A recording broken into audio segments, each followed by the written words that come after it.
आलेले आहेत किंवा जे दिसत आहेत, ही लढाई जी आहे ही लढाई जंगलराजाच्या विरोधात असणारी लढाई होती आणि देशाचे पंतप्रधान नरेंद्र मोदीजी यांच्या नेतृत्वामध्ये संपूर्ण देशभरामध्ये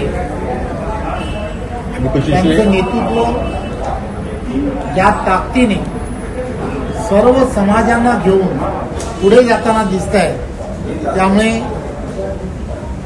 नितीश कुमारजी असतील, नरेंद्र मोदीजी असतील, ही सर्व मंडळी यांनी केलेलं काम आणि त्या कामामुळेच खरं तर त्या ठिकाणी भारतीय जनता पार्टी आणि एनडीएला एक फार मोठ्या प्रमाणामध्ये त्या ठिकाणी यश येताना दिसत आहे।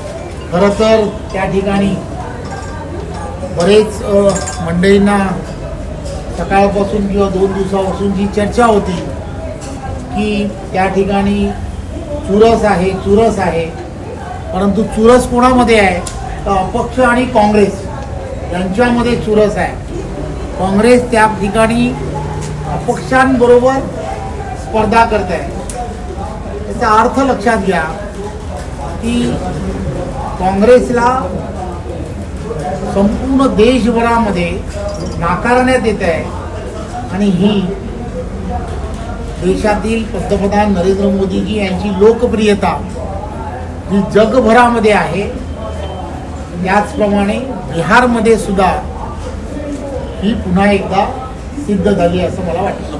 राहुल गांधींनी वोट चोरीचा मुद्दा जो आहे, राहुल गांधींनी वोट चोरीचा बिहारमध्ये आणला होता, त्यांनी आंदोलन देखील केलं होतं। बिहारच्या जनतेने आता उत्तर दिलेलं आहे का?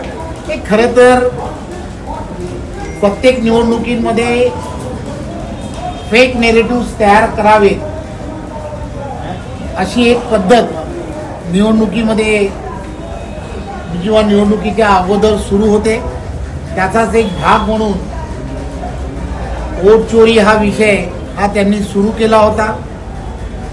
परंतु बिहारमध्ये आपण पाहिलं असेल की SIRच्या माध्यमातून त्या ठिकाणी अनेक गोष्टीची स्पष्टताही आहे। त्यामुळे खरं तर राहुल गांधीजी हे ज्या पद्धतीने प्रत्येक विषय मांडण्याचा प्रयत्न करतात, ते विषय हे किती उपकार असतात हे पुन्हा एकदा देशाच्या जनतेने सिद्ध केले असं मला वाटतं। तेजस्वी यादव 1300 मतांनी पिछाडीवर आहे, उपमुख्यमंत्री राज्याचे। एक गोष्ट लक्षात घेतली पाहिजे, पंतप्रधान नरेंद्र मोदीजींची जादू ही पुन्हा एकदा बिहारमध्ये ही पाहायला मिळते। त्यामुळे ही बिहारमध्ये पंतप्रधान नरेंद्र मोदीजींची जादू जी आहे ती फक्त बिहारमध्येच नाही तर संपूर्ण देशभरामध्ये ही आहे आणि देशभरामध्ये जशी आहे तशी जगभरामध्ये येणाऱ्या काळात राहणार यात काही शंका नाही। कल पाहता असं म्हणता येईल का बिहार तो झांझे मुंबई अभी बाकी आहे? एक गोष्ट लक्षात घ्या, बिहारचे निकाल पाहता मुंबईमध्ये काय होणार आहे याचं चित्र हे पुन्हा एकदा स्पष्ट झालंय। देशाचे पंतप्रधान नरेंद्र मोदीजींनी मुंबईमध्ये इन्फ्रास्ट्रक्चरसाठी किती मोठ्या प्रमाणामध्ये केंद्रातला निधी दिलाय हे आपण जाणता। कोस्टल असेल, मेट्रो असेल किंवा वेगवेगळे प्रकल्प की ज्या प्रकल्पाच्या माध्यमातून मुंबईचा चेहरा मोहरा बदलण्याचं काम महाराष्ट्राचे लोकप्रिय मुख्यमंत्री आदरणीय देवेंद्रजी करतायत। एक विजन ठेवून महाराष्ट्राला पुढे नेण्याचं काम करतायत। मुंबईलाही एक वेगळ्या पद्धतीने मुंबईतील असणाऱ्या इन्फ्रास्ट्रक्चरला आवश्यक असणाऱ्या सर्व नागरी सुविधा निर्माण करण्याचं काम देवेंद्रजी करतायत हे आपण सर्वजण पाहता। त्यामुळे मुंबई ही येणाऱ्या काळामध्ये 100% महायुतीची राहील यात काही शंका नाही। दादा, जवळपास 20 वर्षांनंतर जर बघितलं तर आज भाजप देखील बिहार सारख्या राज्यामध्ये स्वतःचे पाय रोवतोय आणि जवळपास 82 सीट्स ते घेत आहेत। कसं बघताय या विजयात? एक गोष्ट लक्षात घ्या, देशाचे पंतप्रधान नरेंद्र मोदीजींनी या 11 वर्षामध्ये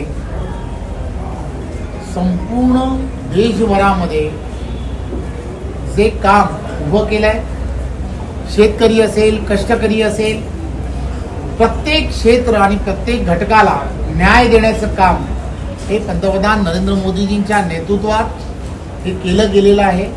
त्यामुळे प्रत्येक जण, मग ती त्या ठिकाणची असणारी बहीण असेल, त्या ठिकाणचे असणारे कामगार वर्ग असतील, त्या सगळ्यांना एक आनंद देण्याचं काम हे देशाचे पंतप्रधान नरेंद्र मोदीजी करतायत. 25 कोटीपेक्षा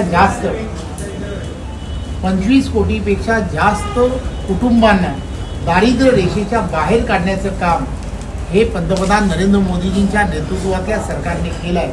की खरं तर एवढं मोठं काम हे या एनडीएच्या सरकारने केलं आहे.